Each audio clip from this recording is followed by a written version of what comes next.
कथा में आगे बढ़ने से पहले अगर आप सच्चे शिव भक्त हो तो शिव जी को मानते हो तो वीडियो को पूरा जरूर देखना। आधा अधूरा देखोगे तो शिव जी आपसे नाराज हो जाएंगे, तो पूरा जरूर देखना। अगर आपकी कोई मन्नत पूरी ना हो रही हो या फिर तमाम प्रयासों के बावजूद आपको करियर में सफलता ना मिल रही हो या व्यक्तिगत जीवन में परेशानी चल रही हो, मसलन कोई भी दिक्कत हो रही हो, परेशान होने के बजाय आपकी सावन सोमवार का व्रत करके यहाँ बताई गई व्रत कथा का पाठ करें। मान्यता है कि सावन सोमवार के दिन अगर व्रत रखकर इस कथा का पाठ किया जाए तो जातकों की मनचाही मुराद पूरी हो जाती है। एक साहूकार था जो भगवान शिव का अनन्य भक्त था। उसके पास धन धान्य किसी भी चीज़ की कमी नहीं थी, लेकिन उसकी कोई संतान नहीं थी और वह इसी कामना को लेकर रोज शिव जी के मंदिर जाकर दीपक जलाता था। उसके इस भक्तिभाव को देखकर एक दिन माता पार्वती ने शिव जी से कहा कि प्रभु, यह साहूकार आपका अनन्य भक्त है, इसको किसी बात का कष्ट है तो आपको उसे अवश्य दूर करना चाहिए। शिव जी बोले कि हे पार्वती, इस साहूकार के पास पुत्र नहीं है या इसी से दुखी रहता है। माता पार्वती कहती है कि हे ईश्वर, कृपा करके इसे पुत्र वरदान दीजिए।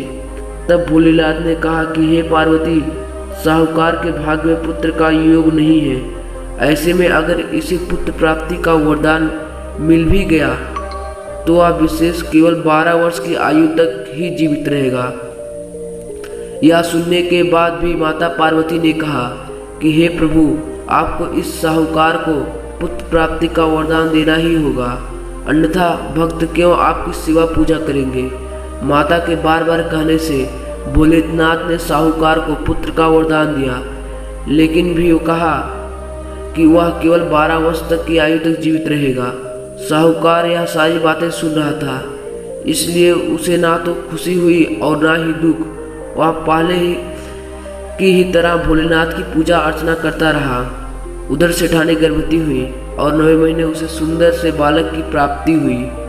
परिवार में खूब हर्षोल्लास मनाया गया, लेकिन साहूकार पहले ही की तरह रहा और उसने बालक की 12 वर्ष की आयु का जिक्र किसी से भी नहीं किया।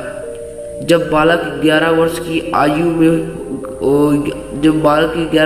हो गई तो एक दिन साहूकार की सेठानी ने बालक के विवाह के लिए कहा, तो साहूकार ने कहा कि वह अभी बालक को पढ़ने के लिए काशी भेजेगा। इसके बाद उसने बालक के मामा जी को बुलाया और कहा कि उसे काशी पढ़ने के लिए ले जाओ और रास्ते में जिस भी स्थान पर रुकना वहाँ यज्ञ करते हुए और ब्राह्मणों को भोजन कराते हुए आगे बढ़ना। उन्होंने भी इसी तरह करते हुए जा रहे थे कि रास्ते में एक राजकुमारी का विवाह था। जिससे उसका विवाह होना था वह एक आंख से काला था। तो उसके पिता ने जब अति सुंदर साहूकार के बेटे को देखा तो उसके मन में आया कि क्यों ना इसे ही घोड़ी पर बिठाकर शादी के सारे कार्य संपन्न करा लिए जाएं। तो उन्होंने मामा के बात की और कहा कि इसके बदले में वह अथाह धन देंगे, तो वह भी राजी हो गए। इसके बाद साहूकार का बेटा विवाह की वेदी पर बैठा और जब विवाह का कार्य संपन्न हो गया तो ना जाने पहले से उसने राजकुमारी की चुंदरी के पल्ले पर लिखा कि तेरा विवाह तो मेरे साथ हुआ, लेकिन जिस राजकुमार के साथ भेजेंगे वह तो एक आंख का काना है। इसके बाद वह अपने मामा के साथ काशी के लिए चला गया। उधर जब राजकुमार ने अपनी चुंदरी पर यह लिखा हुआ पाया तो उसने उसे राजकुमार के साथ जाने से मना कर दिया। तो राजा ने भी अपनी पुत्री को बारात के साथ विदा नहीं किया। बारात वापस लौट गई। उधर मामा और भांजे काशी पहुंच गए थे। एक दिन जब मामा ने यज्ञ रचा रखा था और भांजा बहुत देर तक बाहर नहीं आया तो मामा ने अंदर जाकर देखा तो भांजे को प्राण निकल चुके थे। वह बहुत परेशान हुए, लेकिन सोचा कि अभी रोना पीटना मचाया तो ब्राह्मण चले जाएंगे और यज्ञ का कार्य अधूरा रह जाएगा। जब यह यज्ञ संपन्न हुआ तो मामा ने रोना पीटना शुरू किया।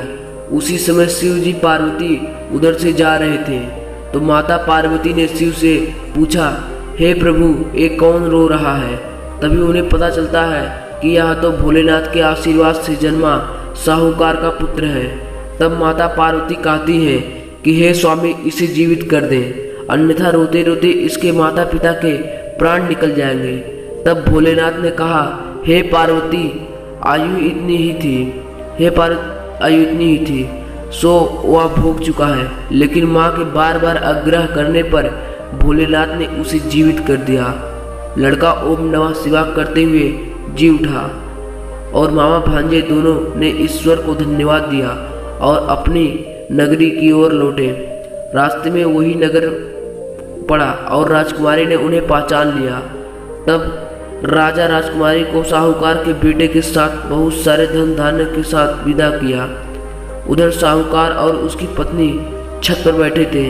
उन्होंने यह प्रण कर रखा था कि यदि उनका पुत्र सकुशल ना लौटा तो वह छत से कूदकर अपने प्राण को त्याग देंगे। तभी लड़के के मामा ने आकर साहूकार के बेटे और बहू के आने का समाचार सुनाया, लेकिन वो नहीं माने। तो मामा ने शपथ पूर्वक कहा। तब दोनों ने अपने बेटे बहू का स्वागत किया। उसी रात साहूकार को स्वप्न में शिव जी ने दर्शन दिया और कहा कि तुम्हारे पूजन से मैं प्रसन्न हुआ। इसी प्रकार जो व्यक्ति इस कथा को सुना है वो अगर इस वीडियो को लाइक करेगा और चैनल को सब्सक्राइब करेगा, कमेंट में नमः शिवाय लिखेगा, उसकी सारी मनोकामनाएं पूरी होंगी। ओम नमः शिवाय।